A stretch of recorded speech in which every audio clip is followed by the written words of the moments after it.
Your mom and I are a mess, seeing you in that dress.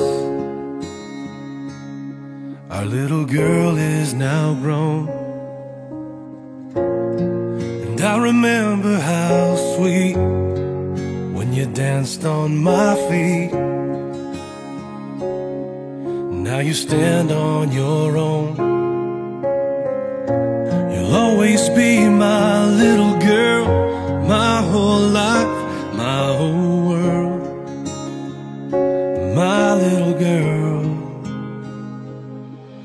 This dance is more than just a dance. It gives me one more chance to show the world how proud I am of you. And as we dance, dance around this room like we did when you were two.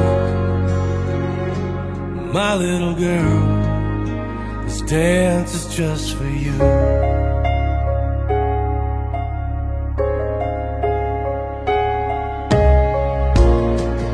As you walk down the aisle, such a beautiful smile, beauty only God could create.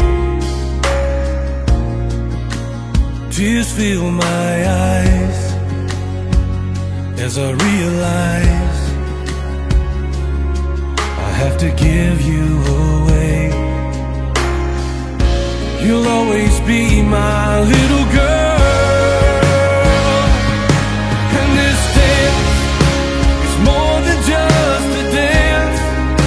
It gives me one more chance to show the world how proud I am of you.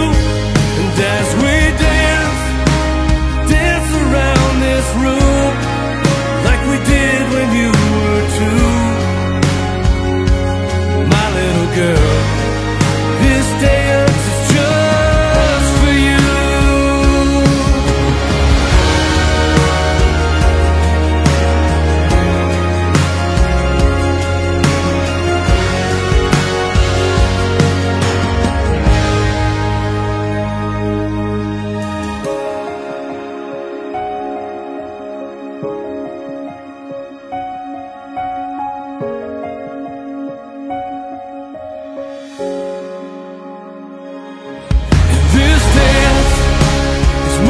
Just a dance, it gives me one more chance to show the world how proud I am of you.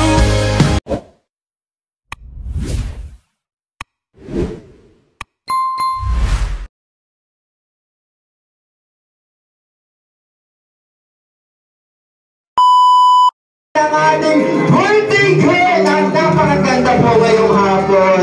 Kaway-kaway naman Sheena.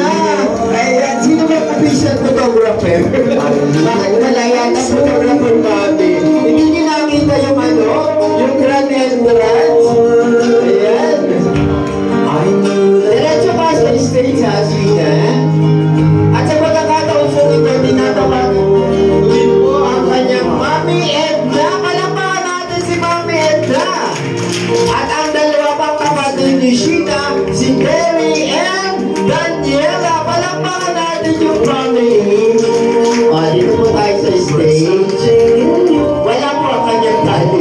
Nasa Italy yan. Ayan. Okay, wala pa official photographer. Picture naman ninyo yung family.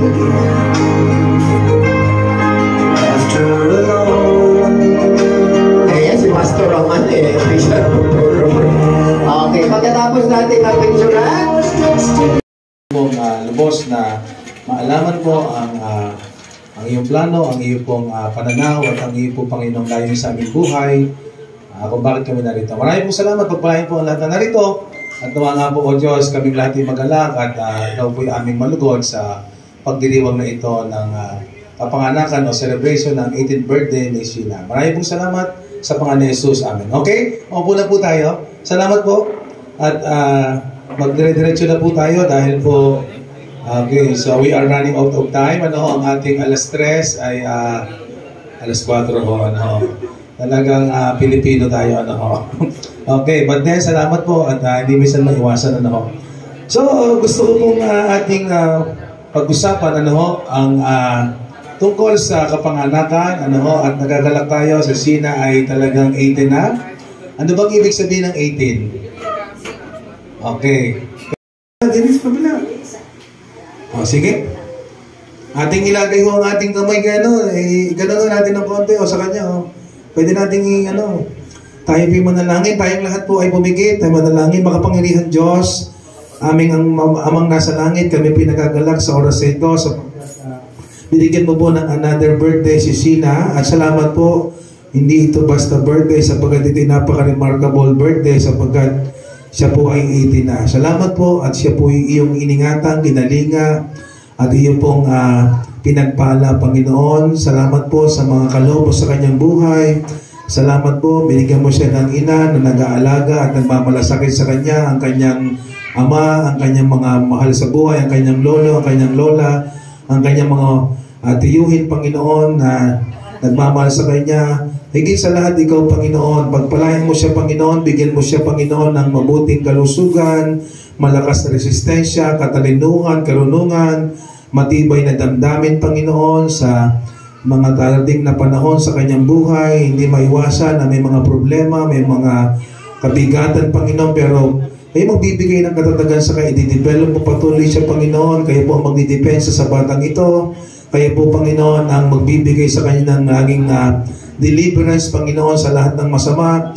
At kayo rin po ang magbibigay ng patuloy na karunungan sa kanya para makilala ka po niya, malaman po niya ang iyong kalooban, ang naisin mo, ang mga bagay-bagay sa buhay, sa kanyang pamilya, sa pag-aaral, sa pakikitungo, sa kanyang kapwa, sa kanyang mga teacher, sa kanyang mga kamag-anak, mga mahal sa buhay.